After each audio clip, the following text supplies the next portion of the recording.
Day 2, King Herod. Reflection.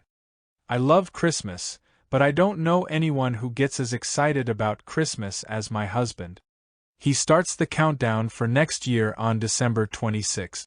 He breaks out the Christmas music the day after Thanksgiving and begins greeting folks with "Merry Christmas" by December 1st. Can you imagine how sad he was when folks stirred up a fuss and asked him to say Happy Holidays instead? As we've thought and prayed about a reply, we've come to this conclusion. It's not the first time someone tried to take Christ out of Christmas. During the time of King Herod, Magi from the east came to Jerusalem and asked, "Where is the one who has been born King of the Jews?" Matthew 2 verse 1-2.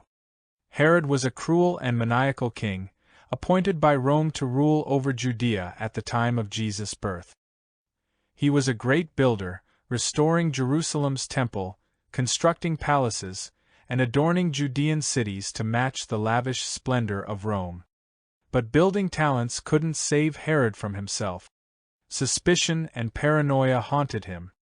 Herod suspected his wife and her family of betrayal and had them killed. Some of his sons were plotting to steal his throne. He ordered their executions as well. Is it any wonder that Herod and all of Jerusalem were disturbed when Magi from the east arrived saying a new king of the Jews had been born?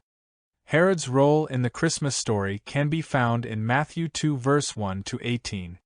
After the Magi's question, Herod called the chief priests and teachers of the law to determine where this new king was to be born.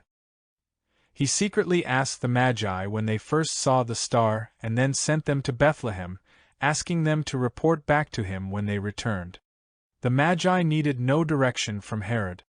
God's sovereignty led them by the same star to the exact house in Bethlehem where Jesus lived. And having been warned in a dream not to go back to Herod, they returned to their country by another route. Matthew 2 verse 12. When Herod realized he'd been duped, he remembered the Magi saying they'd first observed the star 2 years ago. So this cruel king ordered all boys in Bethlehem, 2 years old and younger, to be slaughtered. Crazy, right? Actually, yes. Plagued by a long list of chronic ailments, Herod's final commands added mental instability to his physical maladies. When he realized death was near, Herod locked up all prominent Jewish leaders and made plans to execute them upon his death. Why? To ensure mourning at his burial. F. Laggard Smith said, "Evil bears within it the seeds of its own destruction." Herod's life bears out the principle. A leader who knowingly tried to kill the Messiah, he was eventually swallowed up by the evil flourishing in his body, soul, and spirit. But God used even an indisputably evil leader like Herod to fulfill his sovereign plan.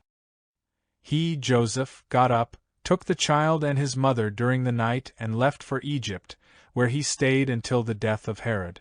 And so was fulfilled what the Lord had said through the prophet, "Out of Egypt I called my son." Matthew 2 verse 14-15. If you struggle with today's commercialized Christmas, take heart. Herod couldn't kill him. God is still greater.